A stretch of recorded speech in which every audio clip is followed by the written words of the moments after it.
오늘도 하나님의 은혜가 넘치기를 주님의 이름으로 축원합니다. 오늘 말씀은 에스겔이 본 여러 가지 이상 중에 하나인데 우리가 잘 알고 있는 말씀입니다. 이 말씀은 이 시기에 꼭 생각해야 될 말씀이라고 봅니다. 에스겔은 이스라엘이 바벨론의 포로로 잡혀와서 포로 생활을 할 때에 같이 포로로 잡혀온 사람입니다. 이 에스겔은 그 포로 생활 중에 선지자로 부름을 받은 사람으로 이스라엘의 회복을 예언한 선지자였습니다. 그보다 조금 빠른 시기에 예언한 예레미야 선지자는 이스라엘의 멸망을 예언하고 바벨론의 포로로 잡혀갈 것을 눈물로 예언했습니다. 자기 나라가 멸망한다고 예언을 하면서 눈물을 흘리지 않는다면 악한 예언자가 되겠죠. 그러나 예레미야는 얼마나 눈물로 호소를 했든지 눈물의 선지자라고 알려져 있습니다. 그러나 에스겔은 이스라엘의 회복을 예언한 선지자입니다. 예레미야가 예루살렘의 파멸을 예언했다면 에스겔은 새 예루살렘의 건설을 예언했습니다. 어떻게 보면 희망을 전한 선지자였습니다. 이게 하나님의 마음일 것입니다. 하나님은 이스라엘의 죄악 때문에 이스라엘을 바벨론에 멸망하게 했습니다. 그리고 예루살렘을 다 파괴시켰습니다. 그러나 이스라엘을 완전히 멸망받고 끝나게 하는 것이 아니라 회복되게 하십니다. 하나님은 하나님의 백성들이 망하는 것을 원치 않으십니다. 비록 죄악으로 인해 진노하시고 매를 드시지만 언제나 하나님께로 돌아오기를 원하시고 하나님 안에 거하기를 원하십니다.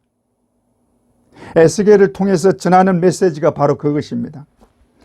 내가 너희를 멸망시키기를 원하는 것이 아니다.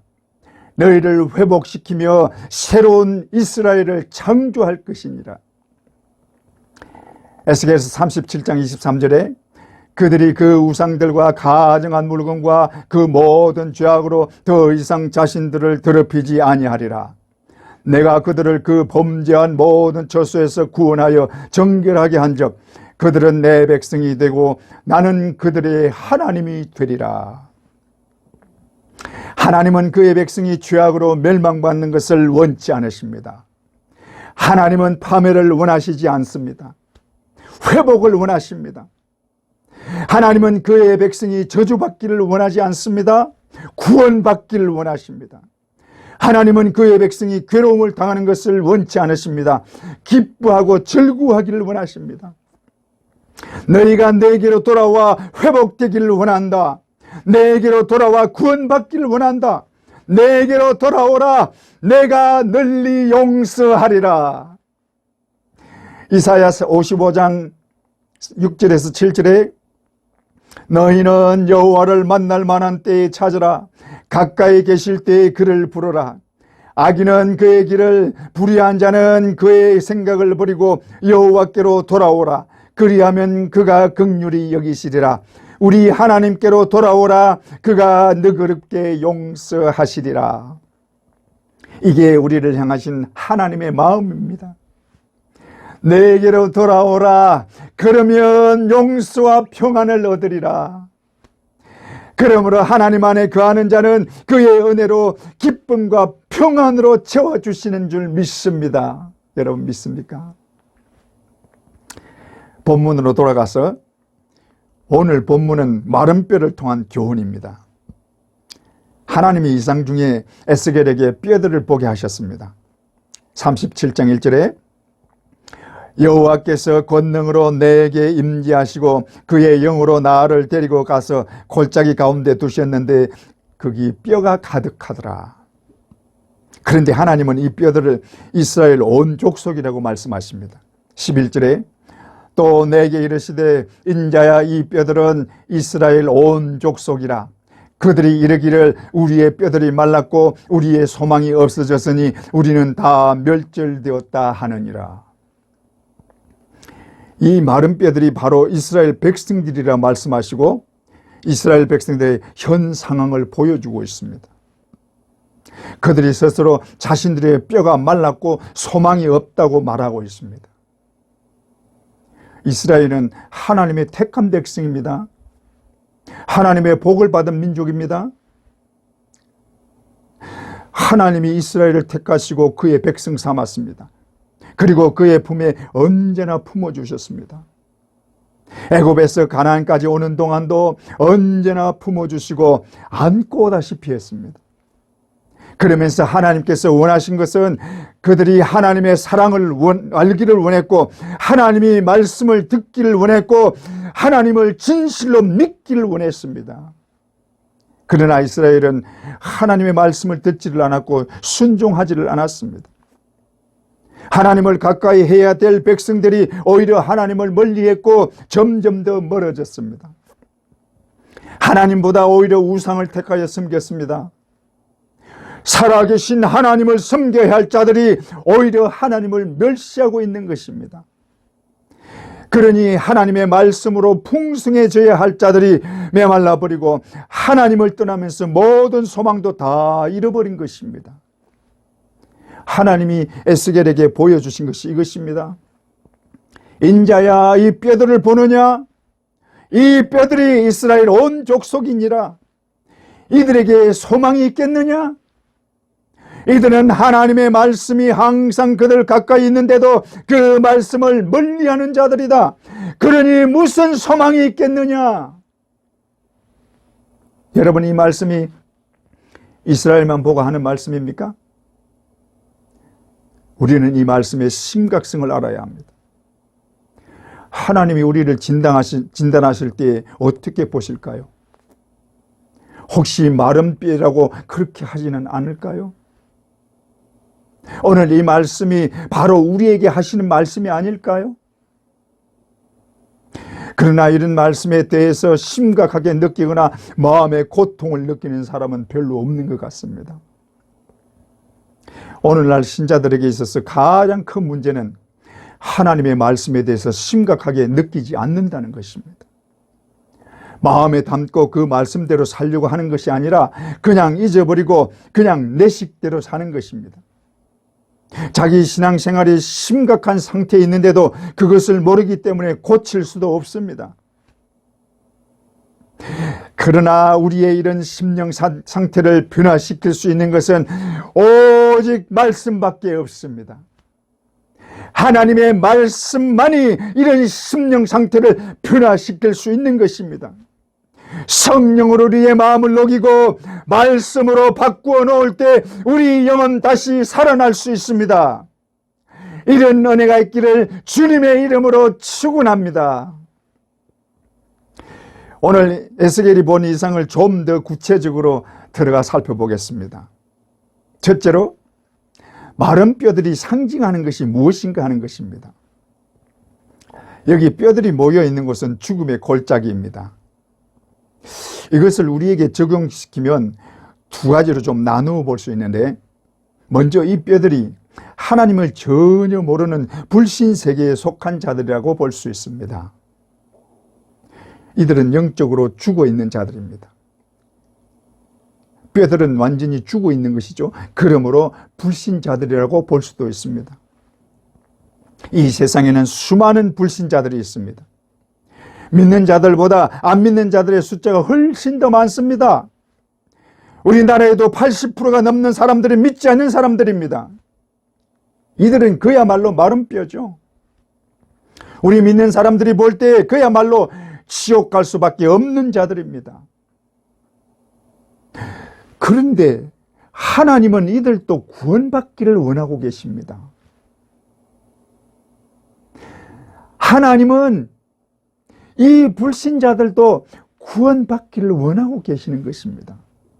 만약에 불신자들이 구원받기를 원치 않고 내버려 두셨다면 예수 그리스도가 절대로 이 땅에 오지 않았을 것이고 십자가에 달려 죽는 일은 절대로 없었을 것입니다.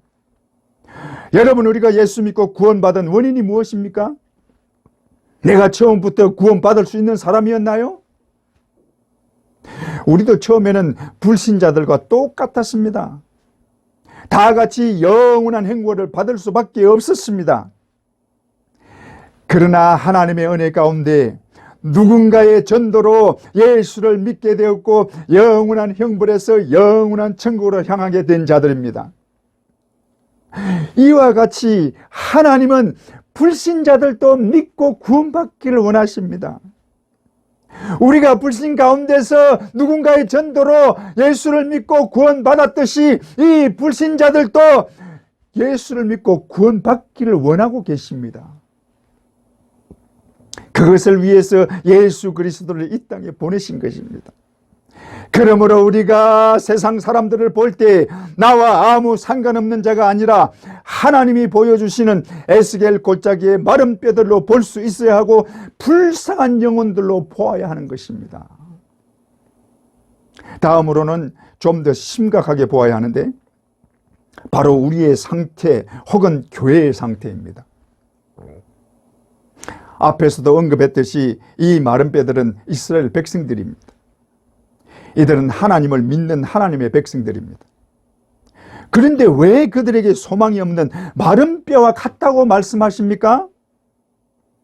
하나님의 말씀을 멀리하고 하나님의 말씀을 잊어버렸기 때문입니다.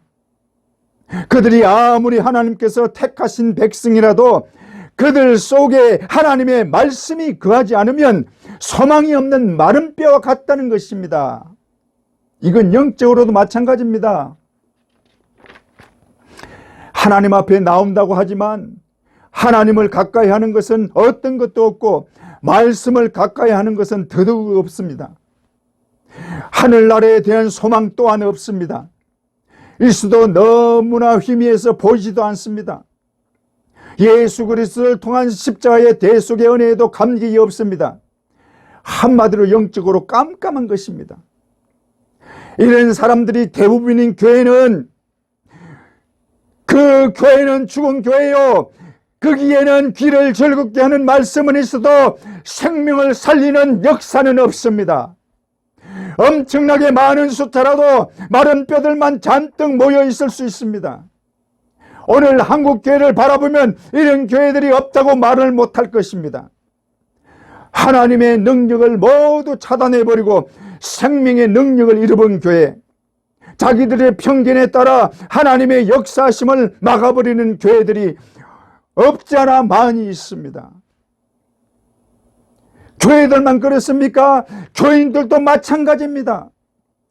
하나님의 역사심을 다 차단해버리는 교인들. 겉은 화려한 것 같습니다. 그러나 그 칠에만 화려한 그야말로 공동묘지와 같은 것입니다. 어떤 영화에서 보니까 절대로 죽지 않는 약이 있습니다.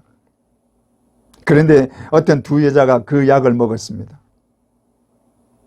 그리고는 죽는 일이 생겼는데 한 사람은 자동차 사고로, 한 사람은 굴러 떨어져서 죽었습니다.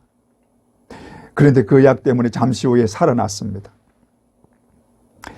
그러나 그때부터 피부가 상하기 시작합니다. 피부가 썩어 들어가는 것입니다. 이미 죽어 있다는 것입니다. 그러니까 그것을 감추기 위해서 더 화려하게 화장을 하고 더 화려한 옷을 입는 것입니다. 그 피부를 감추기 위해서 할 수 있는 모든 것을 다해서 가리는 것입니다. 여러분 혹시 우리 중에 이런 모습은 없을까요?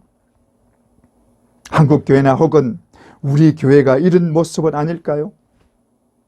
그 포장만 화려하게 하는 모습. 오늘날 많은 신자들이 은혜를 받지 못하고 메마른 신앙생활을 하고 있는 것 같습니다. 왜 그런 줄 아세요?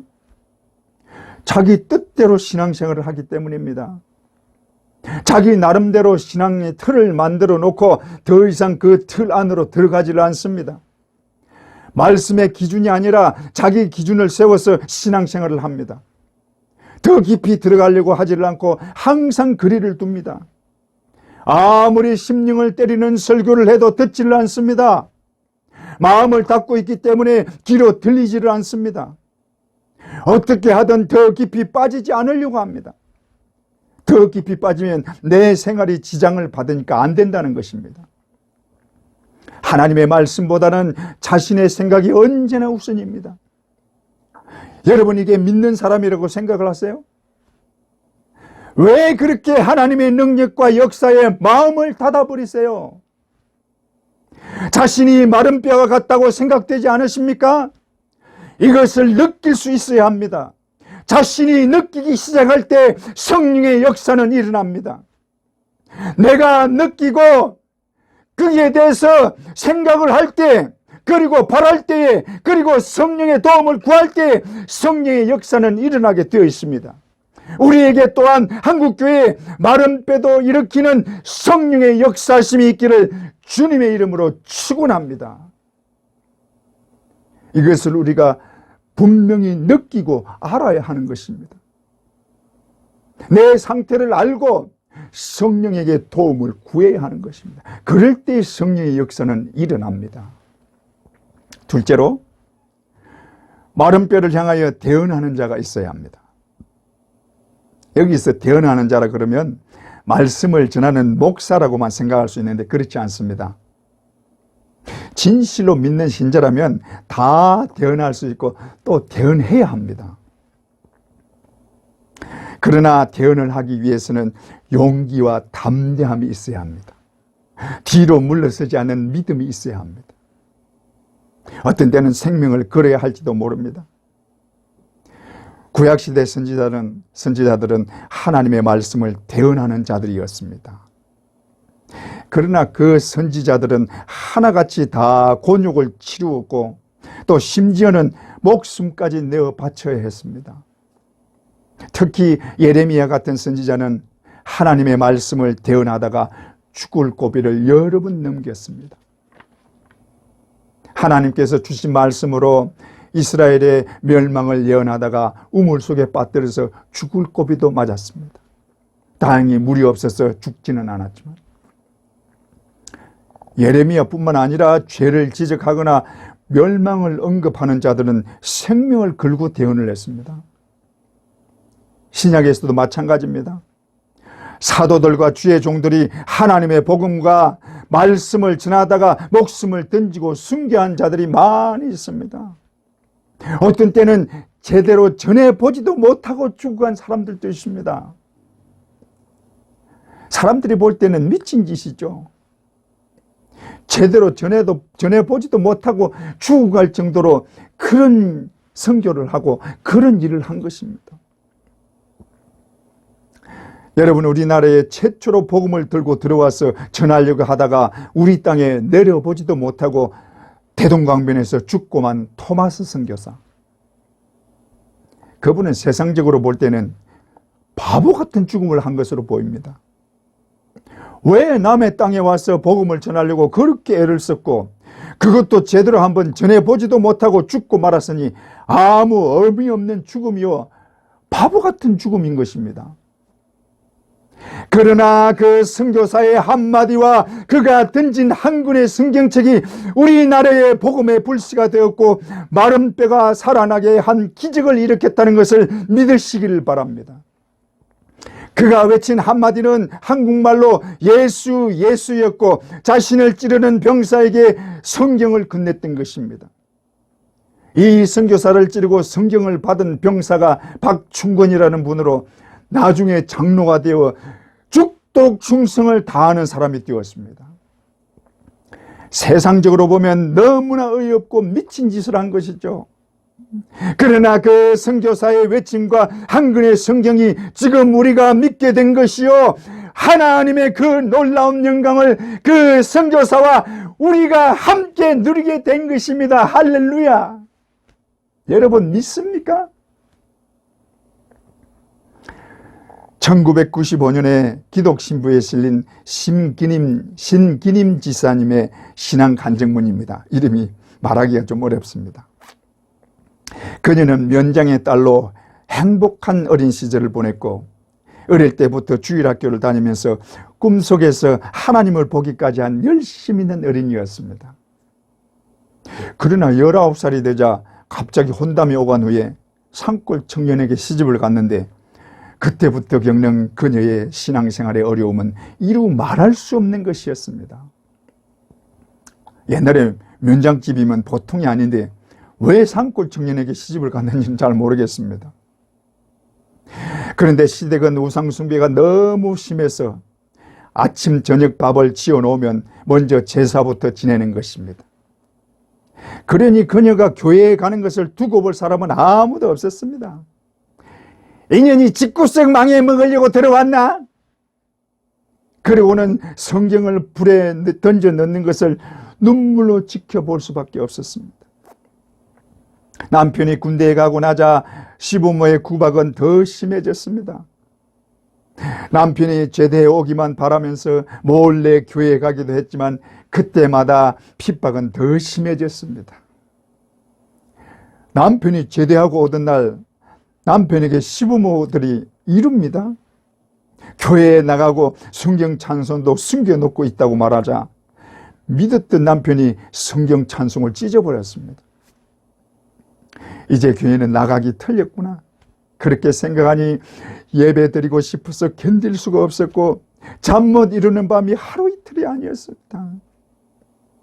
그러다가 부흥 사경회가 있다는 말을 듣고 더 이상 참지를 못하고 남편 몰래 교회를 갔는데 맞아 죽어도 좋다는 심정이었습니다. 맞아 죽어도 좋다는 심정으로 교회 사경회에 참여를 한 것입니다. 아니나 다를까 예배 중에 남편이 몽둥이를 들고 찾아왔습니다. 집으로 끌려가서 무지막지하게 맞았습니다. 그리고는 남편이 시키는 대로 다시는 교회에 안 가겠다고 그렇게 말을 했습니다. 그렇게 몇 년이 지난 후에 남편을 설득해서 서울로 이사를 오게 되었고 일거리를 얻어서 일을 하게 되었습니다. 그런데 교회를 보니 더 가고 싶어 견딜 수가 없었어요. 몰래 새벽기도를 나가기 시작했습니다. 그러다가 남편에게 끌려오기를 여러 번 했습니다. 그러나 그런 남편을 더 이상 미워하는 마음이 없었습니다. 다시 결심하고 새벽제단을 쌓기로 결심하고는 새벽제단을 쌓고 기도를 하기 시작했습니다. 그녀의 기도 제목은 단 3가지였습니다. 자유롭게 신앙생활을 하는 것, 가족을 구원해 달라는 것, 담대함을 달라는 것이었습니다. 그러다가 광명으로 이사를 하면서 이 기도 제목들이 이루어지기 시작을 합니다. 남편이 알코올 중독 때문에 고생을 하는데 그것 때문에 목사님과 얘기를 하게 되고 목사님과 자주 만나다 보니까 목사님과 가까워지면서 새벽기도 맞추어서 깨워주기까지 합니다. 할렐루야. 뿐만 아니라 우상에 매여 살던 시아버지가 예수님을 영접하고 돌아갔습니다. 혼자 된 시어머니를 모셔다가 사는데 중풍으로 쓰러진 것을 목사님을 모셔다가 기도를 했더니 기적같이 중풍이 나았습니다. 이후로 시어머니는 교회에 어찌나 열심인지 모르게 됐습니다. 남편도 예수님을 영접하고 세례를 받은 후에 세상을 떠났습니다. 그런데 남편 장례식에 참석했던 형제들이 이런 얘기를 듣고 나서 모두 다 예수님을 믿는 일이 벌어진 것입니다. 할렐루야. 한 사람의 크리스찬, 절대로 포기하지 않는 믿음이 온 가족을 다 예수께로 인도하는 역사를 이룬 것입니다. 한 사람의 크리스찬, 한 사람의 예수쟁이는 모든 것을 변화시킬 수 있습니다. 한 사람의 크리스찬, 하나님 앞에 진실된 기도로 태어난 한 사람이 모든 마른 뼈들에게 생기를 주어서 다 일어나 하나님 앞에 걸어나와 하나님의 백성이 되게 한 것입니다. 할렐루야. 절대로 포기하지 않고 끝까지 기도하고 하나님 앞에 엎드리고 개헌했던 이 한 사람의 크리스찬이 모든 식구들, 모든 형제들을 다 예수께로 인도하게 된 것입니다. 여러분, 이 시대에 또 다른 대언자가 필요합니다. 우리 주위의 앙상한 뼈들을 보면서 대언할 수 있는 대언자가 필요합니다. 수없이 많이 널려있는 마른 뼈들을 향하여 대언을 해도 좋습니다. 아니면 한 사람의 마른 뼈를 향하여 대언해도 좋습니다. 그 사람이 남편일 수도 있습니다. 아내일 수도 있습니다. 자식일 수도 있습니다. 가족일 수도 있습니다. 전도로 태어날 수도 있습니다. 아니면 간절한 기도로 태어날 수도 있습니다. 이 시대에 하나님의 말씀을 진실로 믿고 태어나는 자가 필요합니다. 누구라도 좋습니다. 깨닫는 자는 다 태어나시기 바랍니다. 저도 여러분도 모두가 태어난 자가 되어야 하는 것입니다. 우리 주위에 수많은 뼈들을 보시기 바랍니다. 죽어있는 한국교회의 광경을 바라보시길 바랍니다. 진정으로 마른 뼈를 볼 수만 있다면 가만히 있을 수 없을 것입니다. 그들을 위해서 태어날 수밖에 없고 그들을 위해서 기도하지 않을 수 없을 것입니다. 어떻게 보면 미친 짓이라고 할지도 모릅니다. 마른 뼈에게 하는 것이기 때문에 언제 일어날지 모르는 것입니다. 우리는 편한 신앙생활을 할 수도 있습니다. 요즘처럼 귀찮은 것 싫어하는 세대는 더 그럴지 모릅니다. 그러나 자신이 혹시 마른 뼈는 아닌지 살펴보시기 바랍니다. 자신을 위해 간절하게 기도하고 있는 어떤 분이 계실지 모릅니다. 하나님의 말씀이나 설교로 끊임없이 자신에게 태어나는 소리를 들을 수 있기를 바랍니다. 나를 위해 탄식하고 간구하시는 성령님의 간절한 기도를 들으시기를 바랍니다. 하늘 보좌에서 끊임없이 간구하시는 주님의 기도를 들으시기를 바랍니다. 영적인 은혜가 임하고 영안이 열려 보기를 원합니다. 자신의 비참하고 초라한 마른 뼈의 모습을 볼 수 있기를 원합니다. 자신을 보며 눈물 흘려 애통하는 마음이 있기를 바랍니다. 더 나아가서 메말라 있는 한국교회의 영적인 상태를 보기를 원합니다. 그것을 보며 기도할 수 있기를 바랍니다. 비록 우리가 아무리 마른 뼈 상태에 있다고 해도 우리 하나님은 절대로 포기하지 않을 것입니다. 에스겔 골짜기의 마른 뼈들을 일으키신 하나님, 우리의 마른 뼈도 일으켜 주실 줄 믿습니다. 우리가 태어나고 기도할 때 살아나는 역사가 일어날 줄 믿습니다. 이런 역사가 일어나기를 주님의 이름으로 축원합니다. 셋째로, 마른 뼈들에게 생기가 들어가면 큰 군대가 된다는 것입니다.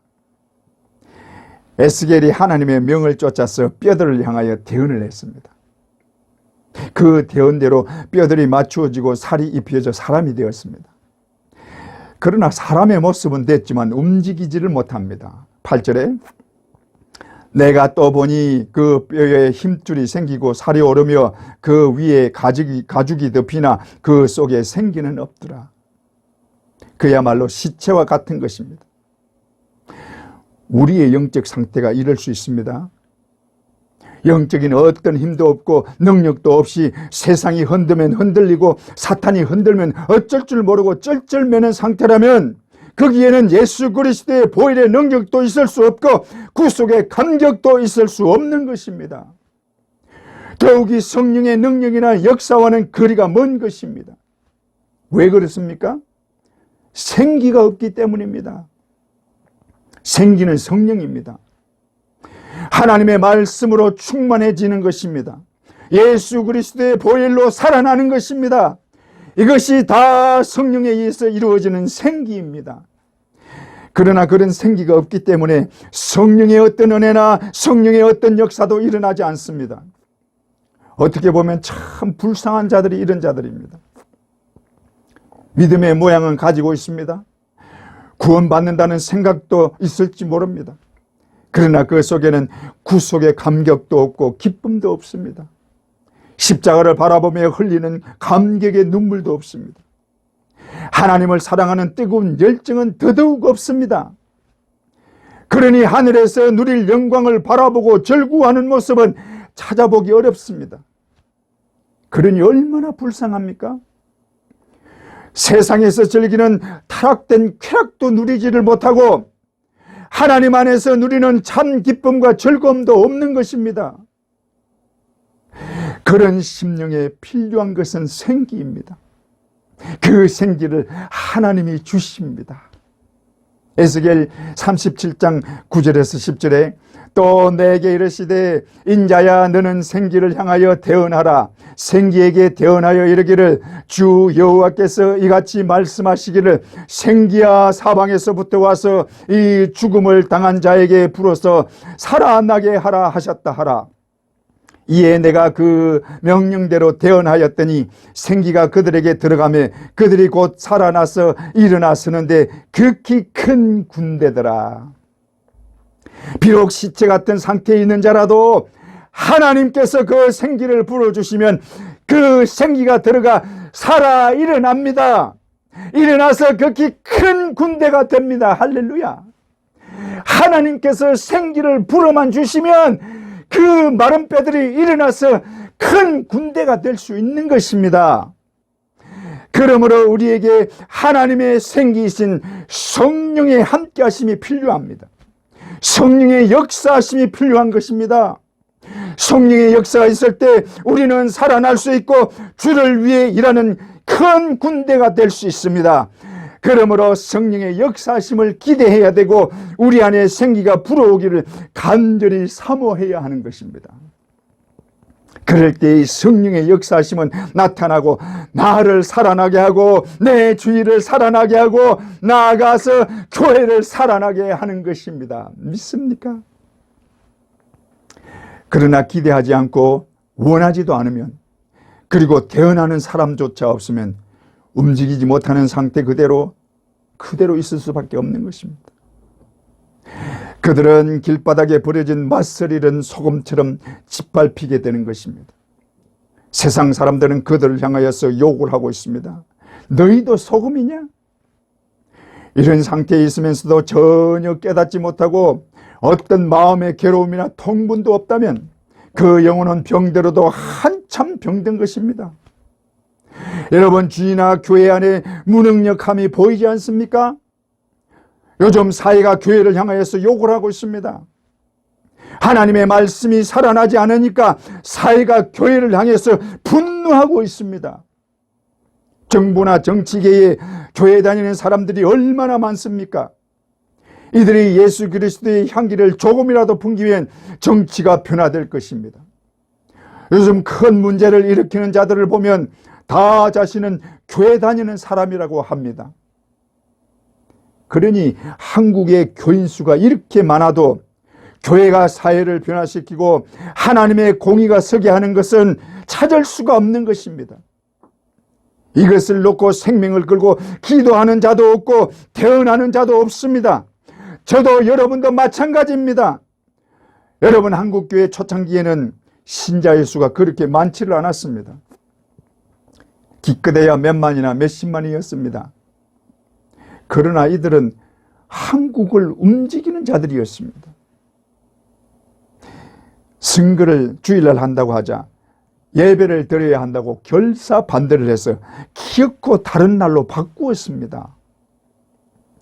그러나 그렇게 바꾸면서도 아무도 크리스찬들을 욕하지 않았습니다. 심지어는 교회의 대부흥의 역사가 일어나자 그 부흥의 불길이 곳곳에 번져 학교나 관공서도 며칠씩 쉴 수밖에 없는 그런 일이 벌어졌습니다.